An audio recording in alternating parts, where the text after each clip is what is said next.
오늘 우리에게 주시는 하나님의 말씀은 구약 성경 이사야 1장 10절로부터 20절까지 말씀이 되겠습니다.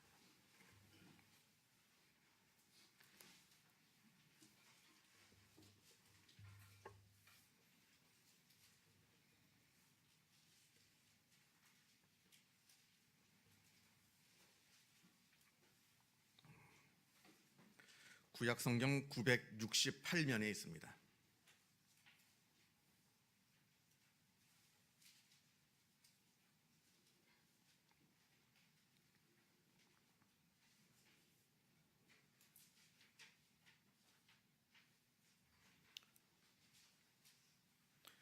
구약 성경 이사야 1장 10절로부터 20절까지 말씀을 봉독합니다.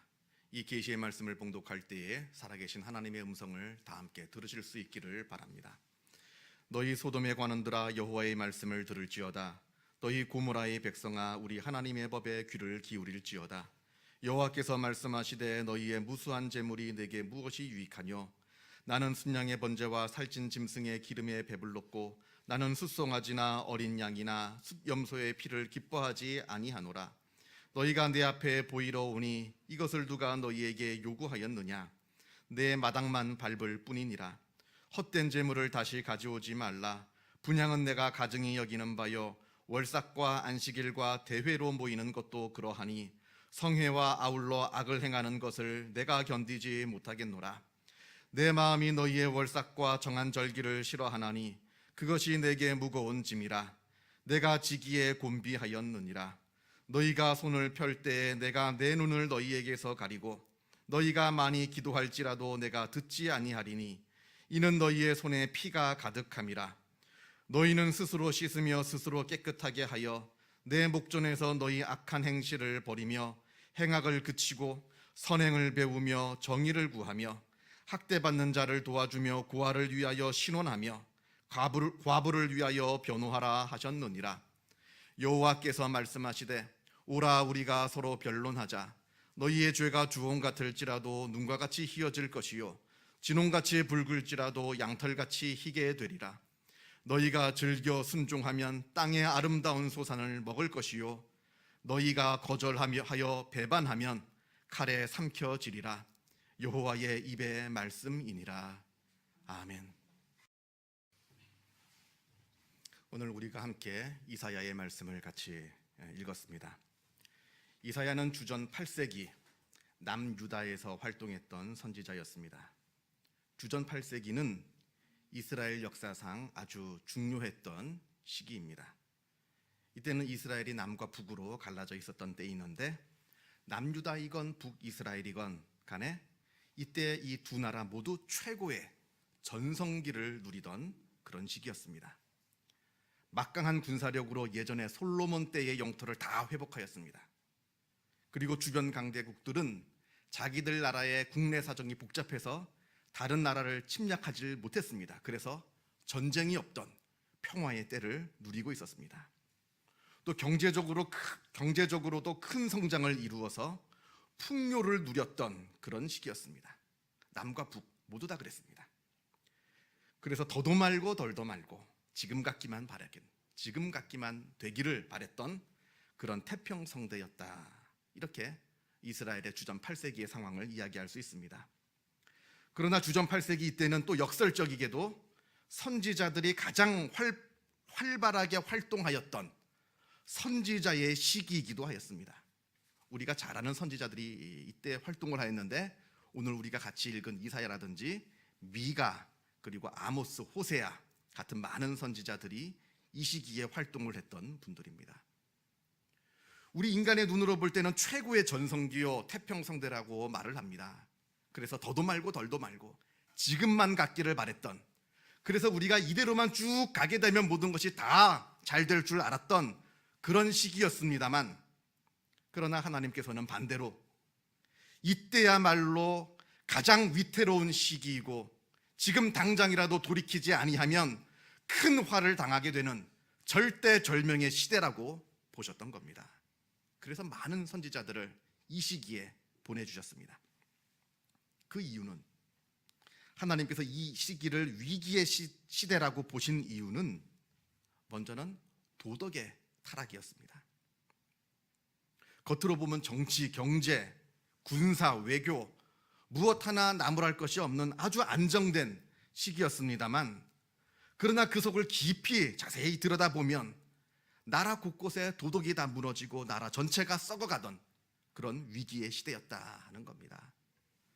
시장에서 화폐로 은으로 화폐를 만들어서 거래가 되었는데 그 은에 불순물을 섞어서 마치 순은인 것처럼 사람들이 속여서 거래를 하였고, 시장에서 파는 포도주에 몰래 물을 섞어서 속여 팔았고, 가짜 저울을 만들어서 무게를 속이고 부피를 속이고, 이러한 거짓들이 너무나 당연하다는 듯이 만연해 있던 그런 시기였습니다.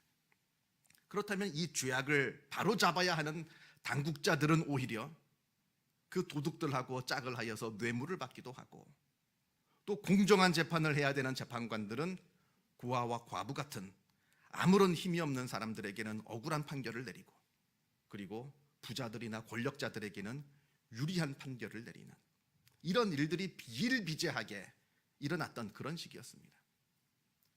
온 세상이 도둑이 아닌 사람이 없습니다. 다 도둑들입니다. 온 나라가 서로 속고 속이고, 그래서 불의가 판을 치는 총체적인 난국이었던 시대가 바로 주전 8세기 이스라엘의 모습이었다 하는 겁니다. 그런데 더 큰 문제가 있습니다. 더 큰 문제는 영적인 타락이었습니다. 사실 이 도덕적인 타락은 영적인 타락에서 기인합니다. 지금도 이건 마찬가지입니다. 우리나라가 겪고 있는 여러 가지 많은 문제들이 있잖아요. 이것들도 다 영적인 타락에서 시작되는 겁니다. 남 탓할 거 없습니다. 다 우리 탓입니다.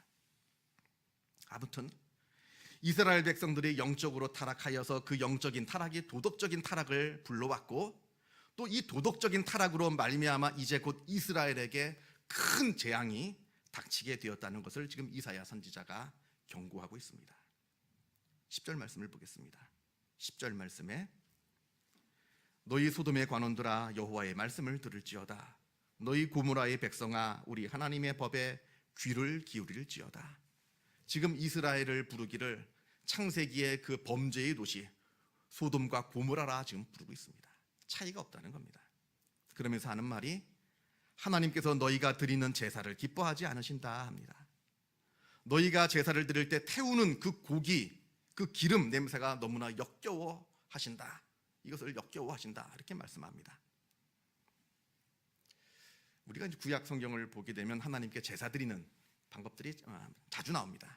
그 하나님께 어떻게 제사를 드려야 하는가 쭉 설명을 하시면서 하시는 말씀이 이 제사는 나에게 향기로운 제물이다. 향기로운 냄새다. 이렇게 말씀하십니다. 그 제물이 타는 냄새, 쉽게 얘기하면 고기가 타는 냄새죠.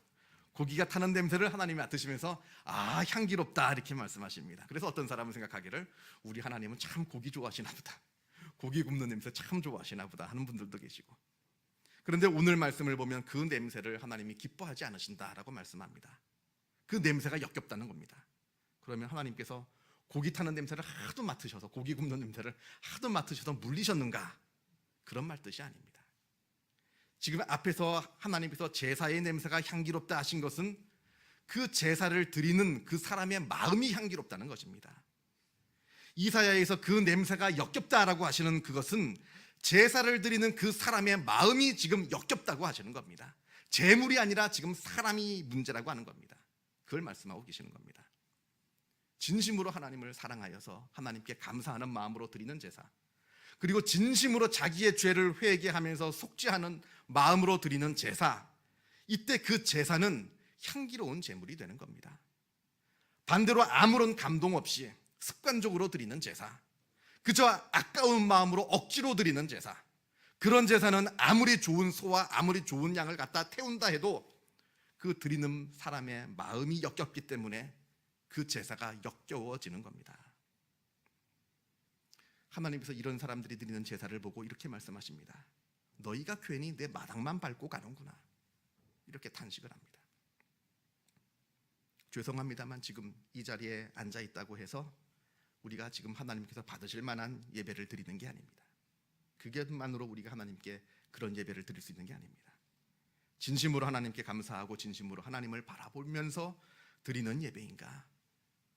그래야 이 예배가 받으실 만한 그런 예배가 되는 것이지, 그저 습관적으로 아니면 억지로 끌려와서 지겨운 마음으로 드리는 예배라고 한다면 이 예배는 하나님께서 보시기에 역겹고 지겨운 예배가 되고 마는 겁니다. 어쩌면 우리에게도 동일하게 이렇게 말씀하실 겁니다. 너희가 와서 괜히 내 마당만 밟고 가는구나. 이 말씀이 어쩌면 우리를 향한 말씀이 될 수도 있다 하는 겁니다. 그런데 더 심각한 문제가 있습니다. 더 심각한 문제는 여기서 더 나가서 이 당시 백성들이 죄를 짓기 위해서 제사를 드렸다 하는 점입니다. 이 말이 무슨 말인가 하면 자기가 지은 죄를 덮기 위해서 속죄 제사를 드리는 겁니다. 진심으로 자기 죄를 깨닫고 하나님께 회개하면서 그 죄에서 벗어나기 위해서 제사를 드리는 것이 아니라 내가 죄에서 벗어날, 죄에서 해방될 생각은 추호도 없으면서 내가 지은 죄를 덮어놓고자 제사를 드리고 있다 하는 겁니다. 면죄부를 받고자 제사를 드리는 겁니다. 13절 말씀을 보면 성회와 아울러 악을 행하는 것을 내가 견디지 못하겠느라. 내적인 갈등 하나도 없이 예배를 드리면서 죄를 짓고 또 죄를 지으면서 동일하게 예배를 드리고 아무런 죄책감 없이 이것을 하나님께서 보시기에 나는 도무지 참지 못하겠다 말씀하시는 겁니다. 15절에 너희가 많이 기도할지라도 내가 듣지 아니하리니 이는 너희의 손에 피가 가득함이라. 수많은 죄를 저지르면서 다른 사람을 죽이고 다른 사람을 파괴하면서 그러면서 뉘우치는 마음 없이 그 피 묻은 손을 들고 하나님께 손을 벌려서 나에게 복을 좀 달라고 기도하는 겁니다. 내가 저지른 죄는 생각하지 않고 그저 복 달라고, 그저 잘 되기만 해달라고 기도하는 그 기도 듣지 않으시겠다는 겁니다. 물론 우린 다 연약합니다. 죄 없는 사람이 없습니다. 모두가 다 죄를 짓습니다. 이걸 얘기하는 것이 아닙니다. 죄를 한 번도 짓지 말라는 얘기를 하는 게 아닙니다. 그러나 중요한 것은 이 죄에 대해서 진심으로 우리가 안타까워하고 용서하시는 하나님의 은혜를 진심으로 우리가 바라보고 진심으로 회개하고 있느냐, 아니면 아무런 죄책감 없이 너무나 뻔뻔하게 죄를 짓고 있느냐, 이 둘은 완전히 다른 겁니다. 우리 인간들은 눈으로 볼 때는 비슷하죠. 둘 다 죄를 짓고 있으니까요. 인간의 눈으로 볼 때는 비슷한 일입니다만 그러나 하나님께서 보시기에는 이 둘은 천양지차의 차이가 있다 하는 겁니다. 독일의 디트리 보네퍼 목사님, 아마 이분의 이름을 한 번쯤은 들어보셨을 거라 생각을 합니다. 이분은 나치 시절에 히틀러를 암살하려고 계획했다가 그 계획에 가담했다가 그것이 발각되어서 체포되어서 교수형에 처해진 분입니다. 어떻게 목사이신 분으로 사람을 죽일 계획을 세웠느냐, 이런 사람들한테 이런 말을 합니다. 어느 미치광이가 버스를 몰고 있는데 이 버스 미치광이 운전기사 때문에 버스 안에 있는 사람도 다 죽게 되었고 버스 밖에 있는 사람도 다 죽게 되었다. 그렇다면 누군가가 나서서 이 미치광이를 끌어내려야 되지 않겠느냐, 그래서 히틀러를 암살하려 했다 합니다. 이게 발각이 되어서 이분이 교수형에 처해진 날짜가 1945년 4월 9일이었는데 이게 독일 패망한 게 거의 한 달 전입니다. 그러니까 아깝죠. 안타까운 죽음을 당했습니다. 이분의 묘비에는 이런 비문이 적혀 있습니다. 디트리 본헤퍼, 그의 형제들 가운데 서 있는 예수 그리스도의 증인, 자기가 예수 그리스도의 증인이다 라고 말을 합니다. 이 목사님이 베를린 대학교 신학부 교수로 있을 때 나를 따르라 라고 하는 제목으로 강의를 하였고 또 몇 년 후에 같은 제목으로 책을 출판하였습니다. 여기서 나를 따르라 하는 말은 자기를 따르는 얘기 아닙니다. 이 보레포를 따르라는 얘기가 아니라 나를 따르라 하는 것은 예수님께서 우리에게 부르시는 부름이라는 겁니다. 너희는 나를 따라오너라, 이 말씀입니다. 이 책에서 보네포 목사님이 값싼 은혜와 값비싼 은혜에 대해서 설명을 합니다. 값싼 은혜란 상품화된 은혜를 말합니다. 돈으로 살 수 있는 은혜, 무분별하게 아무렇게나 쏟아내는 위로, 그 어떠한 희생이나 헌신을 요구하지 않는 공짜 은혜, 뉘우치고 참여하지도 않았는데도 베풀어주는 용서, 하나님의 말씀대로 살지 않았는데도 불구하고 선포되는 구원, 한마디로 말하면 십자가가 없는 은혜를 말합니다. 반면에 값비싼 은혜란 진짜 은혜를 말합니다. 그리스도의 주권을 인정하는 겁니다. 내 인생의 주인은 내가 아니라 그리스도이시다 하는 것을 인정하는 것. 나를 따라오너라 이렇게 부르시는 그 예수님의 음성에 모든 것을 다 내려놓고 예수님의 뒤를 따르는 것. 그리고 예수님의 비유처럼 가장 진귀한 진주를 발견하고는 그 진주를 소유하고자 내가 갖고 있는 모든 것을 다 팔아버리는 것. 이러한 삶을 살 때 주어지는 은혜, 그 은혜가 바로 값비싼 은혜입니다. 이 은혜를 누리기 위해서 우리가 값비싼 대가를 치루어야 한다 하는 겁니다. 나 자신을 부인하고 나의 것을 다 내버리고 예수를 따라야 그제서야 얻을 수 있는 은혜가 바로 진짜 은혜입니다. 바로 십자가를 통해서 주시는 은혜라고 말할 수가 있습니다. 여러분, 우리가 분명히 알아야 되는 것은 예수님께서 우리에게 값싼 은혜 주시려고 이 땅에 내려오셔서 십자가 지신 거 아닙니다. 값싼 은혜를 주시고자 했다면 우리에게 값싼 은혜를 주시고자 했다면 십자가를 지실 이유가 없었습니다. 그냥 주시면 됩니다.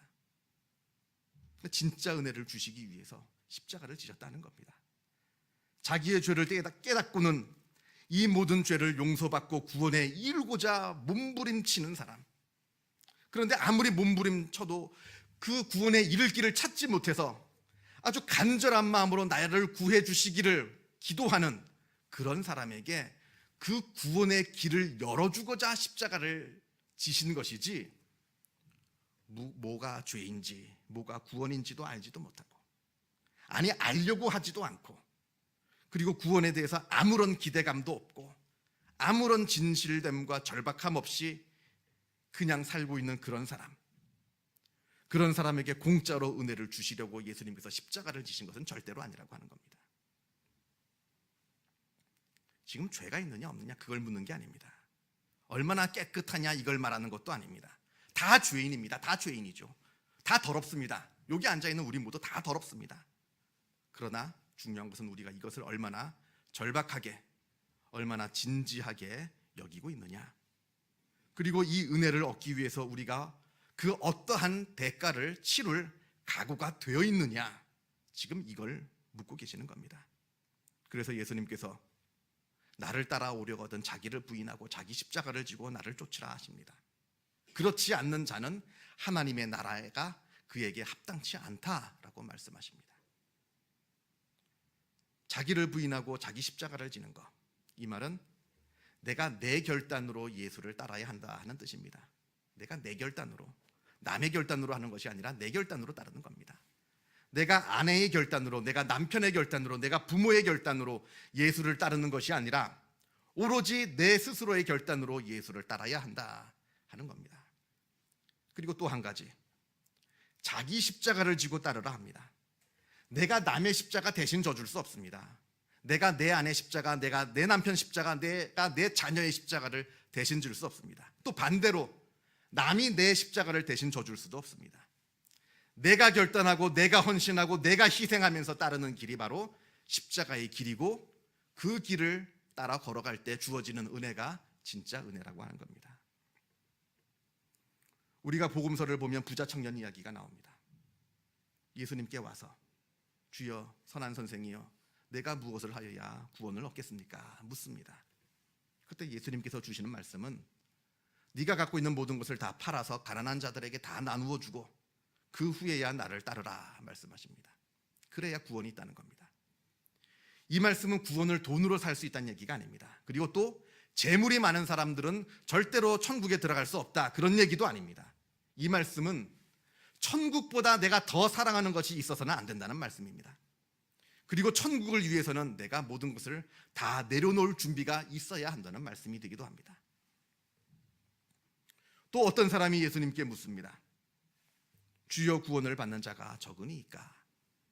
세상에 구원을 받는 사람이 많습니까? 적습니까? 묻는 겁니다.